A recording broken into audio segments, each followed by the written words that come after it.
Friends, welcome back to my channel. ఈరోజు మన recipe అయితే పుదీనా రైస్ అండి. పుదీనా మనకి హెల్త్కి ఎంతో మేలు చేస్తుంది, అలాగే టేస్ట్ కూడా చాలా బాగుంటుంది. ఇప్పుడైతే ప్రాసెస్లోకి వెళ్ళిపోదాం. నేనైతే చిన్న కట్ట పుదీనా తీసుకున్నానండి. ఒక ప్యాన్లో పుదీనాని తీసుకొని ఫస్ట్ వాటర్ అయితే యాడ్ చేశాను. మనకి ఈ రెసిపీ అయితే చాలా టేస్ట్గా ఉంటుందండి, మీరు కూడా ఒకసారి ట్రై చేసి చూడండి. ఇంక ఇప్పుడైతే సాల్ట్ యాడ్ చేస్తున్నాను. ఒకసారి కలిపి పుదీనాని అయితే బాగా ఉడికించుకోవాలి. ఇంకా ఇలా ఉడికించుకోవాలన్నమాట. ఉడికిన పుదీనాని చల్లారిన తర్వాత మిక్సీ జార్లో తీసుకొని పేస్ట్లా చేసుకోవాలన్నమాట. ఇంకెప్పుడైతే మనకు పుదీనా రైస్కి ఉల్లిపాయ, పచ్చిమిర్చి, కరివేపాకు అయితే రెడీగా పెట్టుకున్నాను. ప్యాన్లో ఆయిల్ వేసి శనగపప్పు, పోపు దినుసులు, కరివేపాకు యాడ్ చేశాను.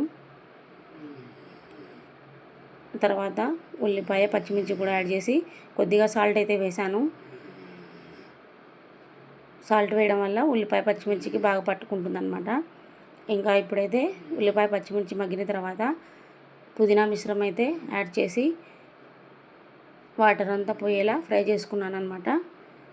ఇంక ఇప్పుడు రైస్ యాడ్ చేసి రుచికి సరిపడా సాల్ట్ అయితే వేశాను. మొత్తం అంతా ఒకసారి కలుపుకొని మళ్ళీ కొత్తిమీర అయితే యాడ్ చేశాను. మీరు కావాలంటే నిమ్మరసం కూడా యాడ్ చేసుకోవచ్చు. Okay friends, please like and